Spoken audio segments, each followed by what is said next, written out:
Yun, magandang hapon. Araw po ng Sabado. Napaka-traffic ng Sabado. Ang oras na po natin ay 3:30 ng hapon. Unang araw sa buwan ng Pebrero 2025. At sa kasalukuyan, nandito po tayo sa boundary ng Muntinlupa City at ng San Pedro, no? Ayan, kakanan tayo dito. Pwede naman, dati hindi pinapayagan eh. Ayun, nagkaroon po ulit tayo ng pagkakataon na minsan pa ay mai-update po sa inyo itong ongoing na construction itong San Pedro Exit Interchange o San Pedro Interchange northbound nitong SLEX. Dahil noong pong last time na punta natin dito ay hindi pa ganyan ka-improve, no? Ngayon nakikita po natin yung malaking pinagbago niya.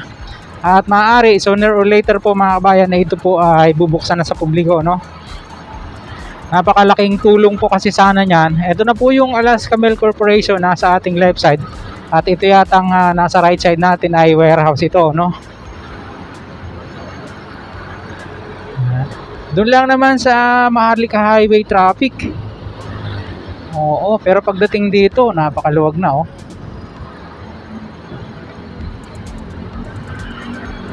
Ayan. Then babaybayin muna natin dito sa tulay, no? PB Schenker pala yung warehouse na yan.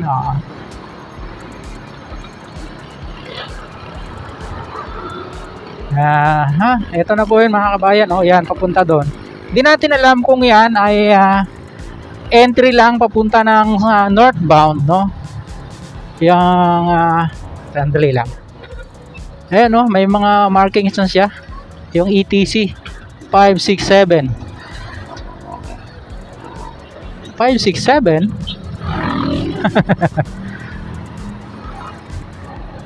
Dyan po siya, oh.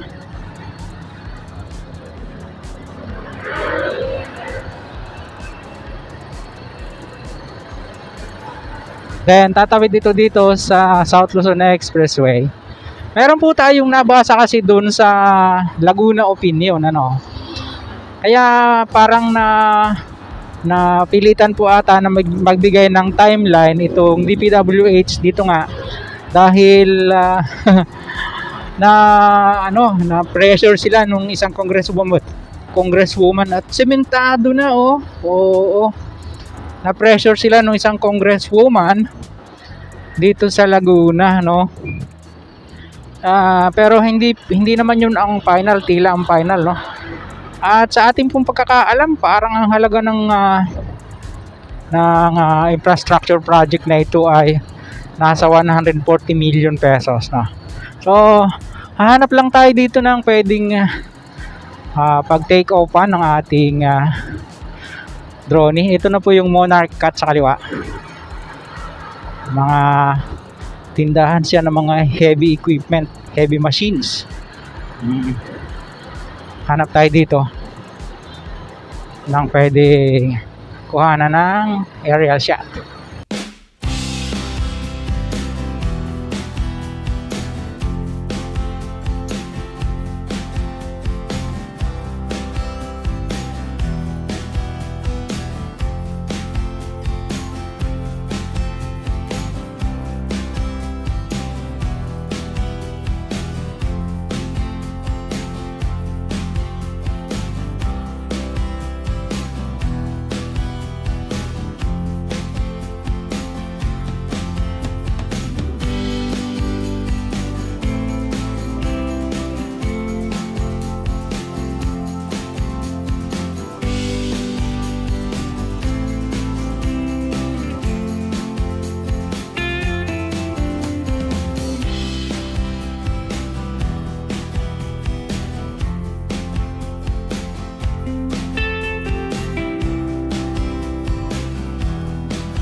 Ayan, yan na po yung ating aerial shot mga kabayan. At sooner or later nga siguro bubuksan na po ito sa publiko, no?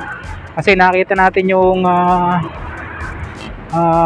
dulo dito, sementado na siya. So malamang pinatitigas lang yan, no? Ayan po ang isa nating aabangan dito mga kabayan. Ayan, ganyan siya, ayan. Ayan, babalik na po tayo dahil naghahabol tayo ng oras. Napakaganda ng panahon, magandang araw po sa ating lahat at sa lahat ng ating pong mga taga-subaybay. Saan man po kayo naroon sa mga sumandaling ito, magandang araw po sa inyo. Maraming salamat sa inyong suporta at panunood sa mga last vlog po natin. Samantala, hanggang dito na lang muna yung pong ating update nga dito sa SLEX San Pedro Interchange northbound. Ayan, no, may mga ano na siya, hanggang 8 pala, 5, 6, 7, 8 yung lane niya, yung nakaharap dito, no. Yung sa kabila eh hindi natin nakikita. Malamang nandun yung 1, 2, 3, 4, 5 1, 2, 3, 4, no. So ayan, sa mga ngayon lang po napagawi sa ating pumunting channel, sana po huwag niyong kalimutang mag-like at mag-subscribe, pakipindot po ang notification bell para lagi po kayong updated anytime na mag-upload po tayo ng video. Ito pong muli si Kabayang Alex, lagi nagpapaalala, mag-ingat po tayo. Lagi tayong manalangin pagpasalamat sa Diyos. See you po on my next vlog, God willing. Hasta la, bye bye.